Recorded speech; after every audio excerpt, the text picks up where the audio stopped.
There we go. This is Miriam Raftery with the East County Magazine radio show on KNSJ 89.1 FM Descanso. Today, my very special guest is San Diego's new sheriff, Kelly Martinez. She has been in law enforcement since 1985 with the Sheriff's Department, working her way up the ranks from deputy sheriff to undersheriff before winning election as sheriff last November. Kelly, congratulations on breaking that glass ceiling and welcome to the show. Thanks, Miriam. Really nice to be here. Okay, so can you start by telling us what you consider the top priorities as being top sheriff in town? Yeah, absolutely. Staffing, is one of our largest priorities right now. If we don't have staff, we can't perform all of the functions that we need to. So we're doing okay with hiring law enforcement deputy sheriffs right now, but we're short-staffed in the jails. We need detentions deputies, nurses, mental health clinicians, comm center, dispatchers, all those types of jobs. So hopefully anyone listening that would like a job, they're welcome to come over to the Sheriff's Department. That'd be great. Very good. I know there was attrition during COVID, so it's nice to hear there's openings out there, folks, if people are interested. Yeah, absolutely. And then, improving our jails. We have a lot of work to do there. So we're gonna do a lot of work improving our jails. We've done a lot in the last year, but we have a lot of work ahead of us. Let's dive into that. Okay. As most listeners probably know, or viewers out there, a key issue has been the high number of deaths of people in custody in recent years, long before you came on board. And that prompted a state auditor's report and some legislative oversight. And I know you've implemented a lot of reforms, Kelly, just in the couple months that you've had the job already. Can you start by telling us some of the things that you've done, the main things that you've done? Yeah, absolutely. So, a critical component of people who come into our custody is really their health care. And so we've done a lot to improve understanding the status of people's health when they come into our custody. We're doing a better job of medical and mental health screening at intake. We do a voluntary urine screening at intake for individuals to really see what drugs they might have on board so that we can help manage their withdrawal of either drugs or alcohol when they come in. Yeah, I know you've made the Narcan available everywhere so that people can, even inmates can help each other if there's an overdose, and it saves some lives already. Yeah, we've had, our deputies and nurses and all of our staff have been carrying Narcan since last year. Late last year, we also introduced it into the housing units and in our intake area for people who are in custody to use. And I think we're up to about 15 people who've been saved by other individuals in custody at this point. So that's fantastic. Yeah, it's really excited that project. We're only one of, I think, 3 jails in the state that are doing that. Your voice keeps cutting out for some reason. I'm not sure why, dropping off there. There's maybe a volume adjustment or something you can make. Yeah, let me see. How is it now? That's better. That's good. That's good. Okay, so in addition to that, I didn't mean to cut you off there. You were going through the list of some of the things you've done to improve jail safety and help keep people safe. Yeah, right. So intake is the first step, and so we understand better where people are at when they come into our custody. We're also doing a lot with our telemedicine, and we brought in a contracted provider last June that's bringing in all of our doctor staff and some psychiatrists and about 23 different contracts they manage for us with healthcare. We're having better connectivity through wireless technology of medical records of the people who are in our custody. Excuse me. And that's really helped a lot. We introduced body-worn cameras into our jail system last year. So we have a better understanding of what happens and when it's happening. Just a lot of training and policies. We have a lot of infrastructure improvements to make. The George Bailey facility is about a $50 million renovation, and we should be starting that later this year. We're almost done with the Rock Mountain facility, which is going to be one of our newer facilities. That's a renovation project from an old facility, and we'll be able to occupy that hopefully in the next few months. And we're looking at the Vista jail. So super. Now, I know there's still been a couple of deaths this year, 19 last year before you came on board. I think 2 or 3 this year. There was also a troubling report that just came out this morning from the medical examiner's office about a death that occurred a year ago, March of 2022, of a homeless and very mentally ill man who apparently had threatened to kill anybody who would try to medicate him. They ruled this a homicide because he was found, among other things, to have pneumonia, malnutrition, dehydration due to untreated mental illness, blunt force trauma, and COVID-19 on top of all of that. What would be different if someone came into the jail today or in the future who was that severely mentally ill and combative? What ideas do you have to prevent something like that from happening again? Well, after that incident happened last March, we really became proactive in how we handle people in our custody who really need conservatorship, right? They need someone else to make medical decisions for them. So we've streamlined our process to get conservatorship granted through the courts for those folks so that we can sort of force medication and those types of things. And then we also identified about 10% of our population that are gravely disabled. They're unable to care for themselves, even in our setting, the jail setting. And so we check on those folks a couple times a week with a multidisciplinary team of psychiatrists, doctors, and then also our security staff. So they understand, they make sure that individuals are eating, that they have appropriate hygiene and all of those things. And it's really gone a long way. I think we're doing a better job. Good. I heard you on NPR this morning, coincidentally, as I was driving into the office, and you mentioned something about considering possibly an entirely separate facility for the psychiatric, I guess, patients or those in custody who really are too mentally ill to care for themselves. Tell us how that might work. Yeah, so last year we started a collaboration with HHSA and Behavioral Health, the healthcare work group. And the focus of that group is to look at best practices for treating people with their health issues, not only when they're in custody, but pre-custody and post-custody, so that we can have that continuity of care so people don't continue to deteriorate over time when they're in and out of the jail system. So one thought I had when I envisioned, healthcare for our facilities is a hospital just for people who are in our custody, so that, people aren't being treated in a jail setting, they're being treated in a hospital setting. So that's one of the things we're looking at our consultant to advise us if that's going to be the best practice. And I'm looking forward to those recommendations. Yeah, seems like a compassionate approach. The public always wants to know about crime and what's being done about that. Can you give us an update on whatever the latest crime? I'm sorry, let me just ignore this. Whatever the latest crime trends are, what's gone up, what's gone down, any areas of concern right now?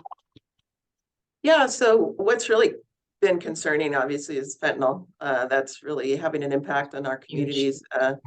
Everybody's seeing that, the overdose rate.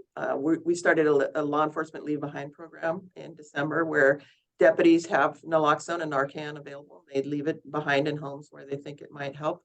It's concerning that the rate of children who are being exposed to fentanyl and teenagers and young adults who are using fentanyl and finding those overdose cases over and over. So fentanyl's probably are my biggest concern right now, but we still have concerns about victimization through human trafficking. Some of the things that are going on with juveniles. That was next to my list to ask. Trafficking is huge. Yeah. It was horrifying to hear from NBC that they're finding this going on. And they said every single school they looked at in the county, this was going on, this grooming of children, really, minors for sex trafficking. So tell me, I know it's a huge problem, but what else is your office working to do that maybe hasn't been done in the past to help address this and keep these kids safe? Yeah, well, when I was a lieutenant, I was actually on the ground floor of bringing our human trafficking task force to San Diego County, along with DA Stephan. We were both part of that initial group that were getting that off the ground floor. We've continued to participate in the task force that's run by DOJ, and it is it's just such a predatory crime. As you said, people are being, it's awful. They're being convinced to get involved in this life, and a lot of times they're being victimized, they're abused, they're beaten, they're raped, and then they're trafficked. So, and as you said, a lot of times it's young teenagers, both boys and girls. So yeah, very frightening, being groomed to, send somebody a nude photo. Next thing you know, they're being blackmailed that it's going to be everywhere if they won't do things they don't want to do. Let's see, I lost my train of thought here. Nationwide, there have been concerns by many over deaths at the hands of law enforcement that have made names like George Floyd a household name, and most recently the beating of death of a young Black man by Memphis police. And thankfully, San Diego has not been in the spotlight for anything that horrific. But Kelly, what do you think needs to be done to address the culture within police departments that has contributed to some of those tragedies? And have you implemented any changes in training procedures right here in San Diego in the sheriff's department to sort of, hopefully proactively prevent something like that from happening here?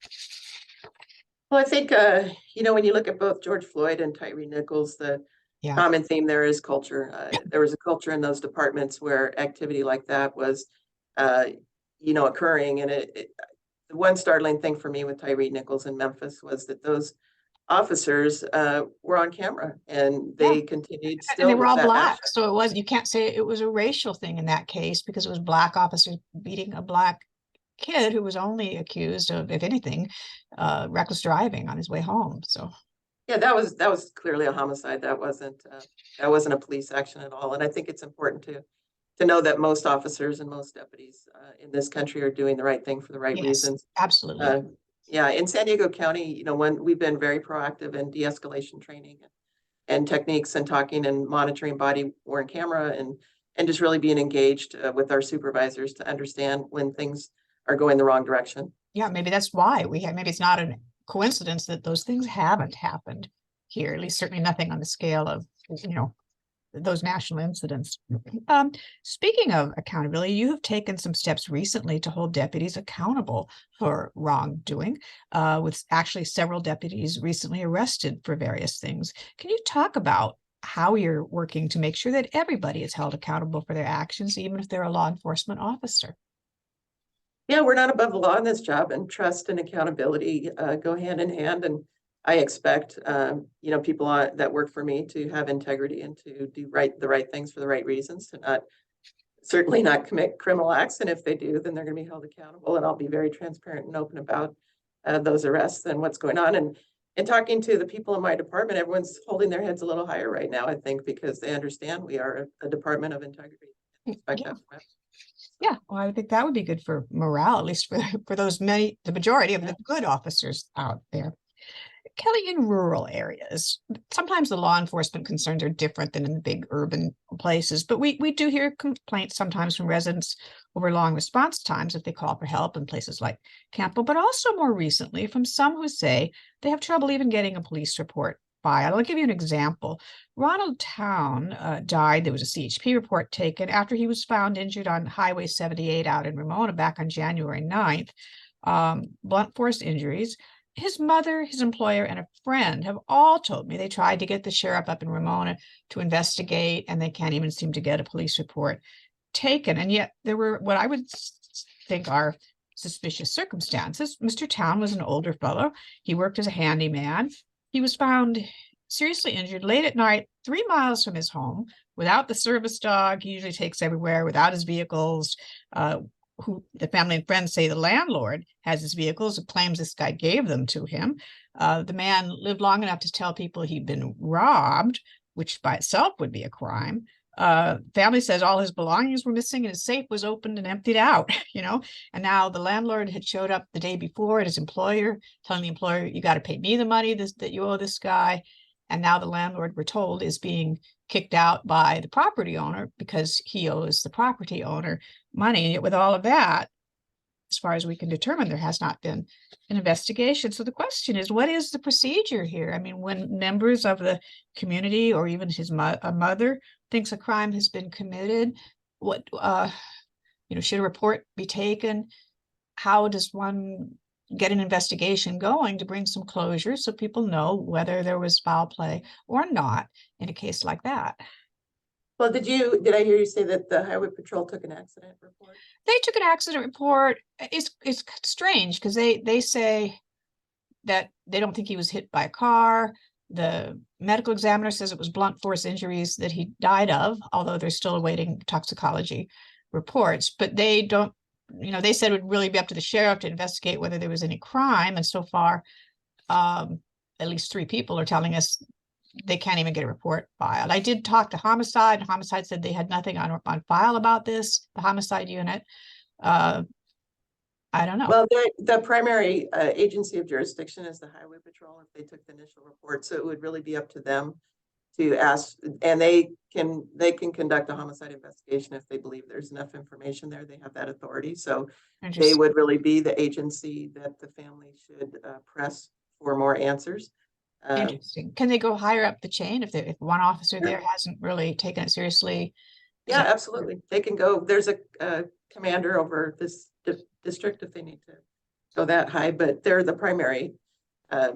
Okay. What about robbery? Would they investigate that too? If his belongings? They can investigate any state crime that occurs on state property. If there's a robbery, in this case, if the victim is deceased, that would be the victim of the robbery. So that victim is no longer present to file that report. But the family can ask for an investigation if they are then, if they become the owners of his property, probably. Okay, thank you. Homelessness is another huge challenge in our region. Can you tell us what your approach is for dealing with compassionately with homeless folks that are in need, while also addressing community concerns if a homeless person is doing something that's not legal? Yeah, of course. I started the Homeless Assistance Resource Team back in 2018. They've done a great job providing resources to the homeless. Your voice is dropping again. They're cutting out every couple words. Yeah, I apologize. Let me see if I can get that louder. Oh, it drops off every once in a while. Is that better? Yeah. So you were saying you started a homeless, I didn't quite catch that, task force, was it? Yeah, it's called the Homeless Assistance Resource Team. And I started that in 2018, and they've done a terrific job providing resources to individuals who are homeless or need resources. So they continue to work in all of our unincorporated areas. They don't work in cities. So they cleaned up the Magnolia area, if you remember that last year.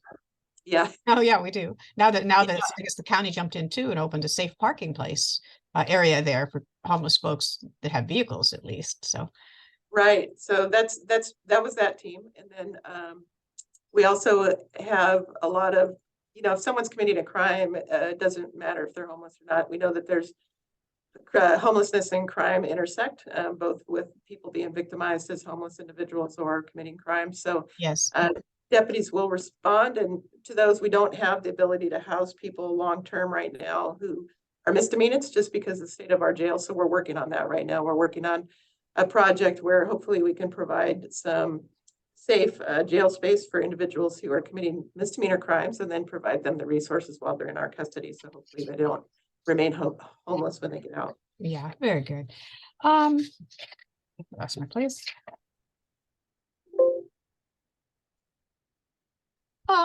You ran on a platform of improving transparency and information to the public. Can you tell us what you've done so far toward that end? Yeah, we've done a lot. As far as our Citizen Law Enforcement Review Board, we have an MOA that I signed with the director last year. He now responds to in custody death scenes when they occur, as well as officer involved, deputy involved shooting scenes. I think as you've seen and you've already stated, we had some deputies arrested. We were very transparent and open about that. Yes. So we've got a lot of information if anyone's interested on our website. There's all of the materials related to some of the recent legislation, 1421 and others, among some of the information that's on our website, but there's just a ton of information there. And I'm trying to make myself a lot more available to the media so that, so. Oh, wonderful. Well, yeah, one of my questions was media related. As you know, there's a new law that prevents private data from being transmitted on scanners. And so what that's meant is that a lot of police departments, including the sheriff's department, has taken their scanner channel completely off. It's no longer available for the press to listen to, let alone the public.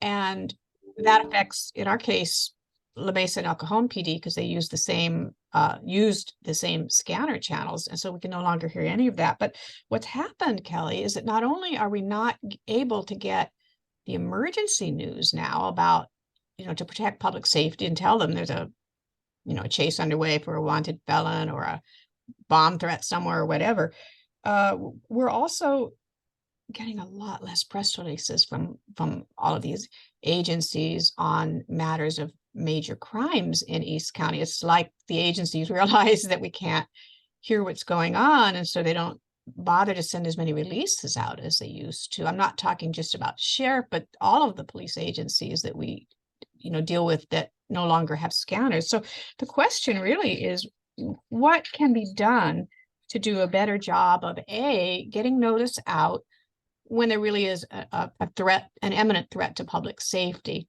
to the media, not the Nixles. I know are great if you live right there, but for everybody else, for the media or people who might be driving into that area, we'd like to warn them.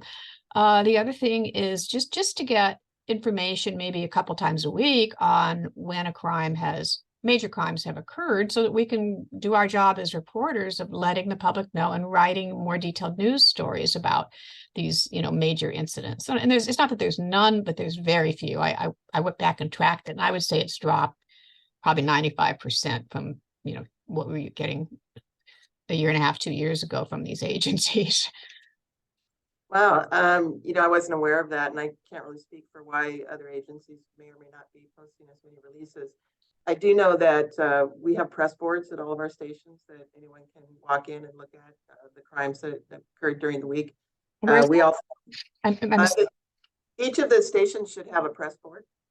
Yeah, but I mean, there's many stations all over East County. I can hardly go walk into every single station. Isn't there a way to? Yeah, there's other things we're doing. So we do a lot through social media. That's how we do instant alerts to the public that there's a major incident or road closure or something that they need to, weather hazards and things like that. For those notifications, wildland fires, all of those types of. I will say your Twitter feed is very good on some of that, those sorts of things. Oh, good. The other thing that, I know from my standpoint, trying to better inform the public in our communities, we weren't releasing information in Spanish. So now we do. Our media releases are both in English and in Spanish. That's great. So that's great. Now, it's most of the frustration is as media is when, the public will be calling me, emailing me, Miriam, what's going on? There's a million sirens out here. Or we heard there was a stabbing last night. How come it's not on any of the news stations? And then we're having to try to make a bunch of calls to figure it out. Whereas in the past, we would have gotten a press release from whatever department, usually if there was something as large as a murder or an attempted homicide or a carjacking or, those kinds of things. I know it's not possible to notify about every purse snatching, but at least the biggest incidents, it would just be nice. I think we do that. I can't imagine us not reporting out a murder or something. I don't know, not very much. I mean, we seem to get a lot of press releases about, coffee with the community and, job openings and things like that and road closures and stuff. But like lately, there's been a few in North County, but very, very little out here. There's some. It's not that there's none, but I know just from the calls we get from the public that there's a lot more happening out there that we're not. See if we could do better at that. Yeah, that would be great. What else, just in general, are you doing as San Diego's new top cop to help improve things in the sheriff's department that I haven't asked you about, Kelly, and keep people safe across our region? Yeah, thanks. Well, for a lot of our communities, they might notice some new leadership at the stations in the next months. We've got a lot of promotions. We're going to have about 8 captain promotions, which means we had some commander promotions, which means some of our stations, Poway, San Marcos, North Coastal stations will all have new captains in the next coming months, probably April or so. So that'll be a little new flavor, new personalities. I think some of our substations might have some new lieutenants. So look to that, look to new leadership, and hopefully the press out there will highlight those leaders so that you can all get to know them better. We're really working hard, continuing to work hard on information-led policing. We really focus our resources based on data and evidence-based policing. So, be sure and report when something happens in your community, because that's how we know where to focus our resources. So, and then prevention is really key to a lot of this. Lock your doors, lock your cars, let your neighbors know when something's happening. If your mail's stolen or something's going on there, let everyone know so that people can be on the lookout and be each other's best advocate for safety. Yeah. Do you have any of those coffee in the communities coming up in East County that we should shout out for? They're great. I've attended a couple of them, and they seem to work with the public, letting you know what the issues are, and the sheriff's letting the public know, what they should be aware of as well. Yeah, and with the new station leadership, you'll have some opportunities to meet that leadership at those coffees. So look for the social media on those and the advertisements. I know that we've got a gun buyback event in North County coming up. I don't know if we'll have one in East County this year, but we probably will. So if you want to take that opportunity, that'd be great too. Super. On the Nixle alerts, can people sign up for more than just their own zip code? If you want to be aware of several, what's going on in several other places, grandma's house or whatever, or for a news reporter, can we sign up for multiple zip codes to maybe be more timely informed on things? I know the Nixle alerts are fabulous. I had a personal experience with that a few years ago. I'm driving home. I see a police car stopped on the road above me. I was about to hop out and say, gee, what's going on? Is it a gas leak or something? Why are they blocking the road? And then my phone beeped and I looked down on it. It says, mass shooter on street above you, take shelter on the south side of your house. And oh my God, but I was impressed, not only that I got the alert, but that it was so specific. So shout out for that. But I thought it would be great to be able to sign up for, several zip codes on those. Yeah, I'm not that familiar with Nixle to know that answer, but that sounds great. Good. Yeah. Well, I'm going to let you have the final word, Sheriff. Listeners and viewers, if you've tuned in late, we do both video on the website and broadcast on the radio, but we are speaking with Kelly Martinez, the brand new sheriff and first woman sheriff for San Diego County. Kelly, I'll let you have the last word. What else would you like our viewers and listeners to know today? Well, really, I just like everyone in our communities to know that I work for you. I'm a sheriff elected by the people, and I really work for the people. So my goal and my commitment is to keep our communities safe and to do the best job I can for all of you. Excellent. Well, I want to thank you so much for taking the time to join us today on the East County Magazine radio show on KNSJ 89.1 FM, Descanso.